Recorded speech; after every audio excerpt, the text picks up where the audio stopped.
ഇത് കുറച്ചധികം മാസങ്ങളായിട്ട് എൻ്റെ ബക്കറ്റ് ലിസ്റ്റിലുള്ളൊരു സാധനമായിരുന്നു. എനിക്ക് വേണ്ടിയിട്ടല്ല, ഇതെൻ്റെ ഷായിച്ചേട്ടന് വേണ്ടിയിട്ടാണ്.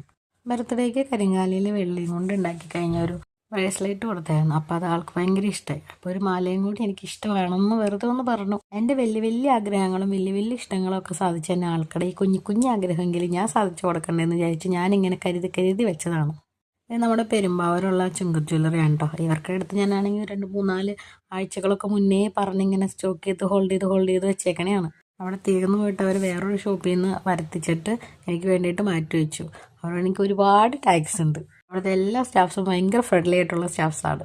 വാഴ നനയുമ്പോൾ ചെരിയും നനയട്ടെ എന്ന് വിചാരിച്ചു, റിങ് നോക്കാമെന്ന് വിചാരിച്ചു. പക്ഷേ ഈ ഡ്രസ്സ് കടയിൽ പോകുമ്പോൾ തീറ്റ കുറയ്ക്കണം എന്നുള്ള ചിന്ത വരും പോലെ തന്നെ കൈക്കും പ്രശ്നമാണ്. മോതിരമൊന്നും വിരലിൽ പാകാവണില്ല. സിൽവറും ഗോൾഡും റോസ് ഗോൾഡും എല്ലാത്തിലും ലൈറ്റ് വെയ്റ്റും അല്ലാതെ ഫുള്ള് നിറയെ കളക്ഷൻസ് ഉണ്ട്. ബ്രൈഡിനൊക്കെ തന്നെ ഹ്യൂജ് കളക്ഷൻസ് ഇവർക്ക് എടുത്തിട്ടുണ്ട്. ഞാൻ ഇടയ്ക്കിടയ്ക്ക് ഇങ്ങനെ ചെറിയ പൊട്ടും പൊടിയൊക്കെ മേടിക്കാനായിട്ട് പോണത് ഇവിടെയാണ്. അതേപോലെ തന്നെ ഇവർക്ക് ഗോൾഡ് ചിട്ടിയൊക്കെ ഉണ്ട്. അതൊക്കെ നമുക്ക് കുറച്ചും കൂടി യൂസ്ഫുൾ ആയിട്ടുള്ളൊരു സംഭവമാണ് കേട്ടോ. എൻ്റെ ഷായിജാൻ്റെ ആഗ്രഹത്തിന് വേണ്ടി മാത്രം ഞാൻ കൂട്ടി വെച്ച പൈസയാണ്. ജോലി വിടുമ്പോൾ ഉള്ള ലാസ്റ്റത്തെ സമ്പാദ്യം എന്ന് വേണമെങ്കിൽ പറയാം. ഞാൻ ഈ പൈസ എണ്ണിട്ട് നാഫിയൻ്റെ അടുത്ത് പറയണ്ടേ, നീ എന്തിനാടി എപ്പോഴും എണ്ണയെന്ന് വെച്ചത് കൂടാനൊന്നും പോണില്ലല്ലോ എന്ന്.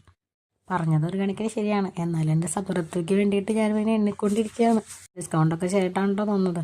എന്നാലും സ്വർണ്ണത്തിനെ പോലെ തന്നെ വെള്ളിക്ക് ഇപ്പോൾ അത്യാവശ്യം നല്ല അധികം വിലയുണ്ട്. ഇവിടുത്തെ വെള്ളി നല്ല വെള്ളിയാണ്. പെട്ടെന്ന് കറക്കോ മങ്ങോ ഒന്നും ചെയ്യില്ല. ഈ കരിങ്കാലികളിൽ തന്നെയുള്ള ബ്രേസ്ലെറ്റ് ഇഷ്ടപ്പെട്ട കാരണമാണ് ആ മാലയും കൂടി സെലക്ട് ചെയ്യാമെന്ന് വിചാരിച്ചത്.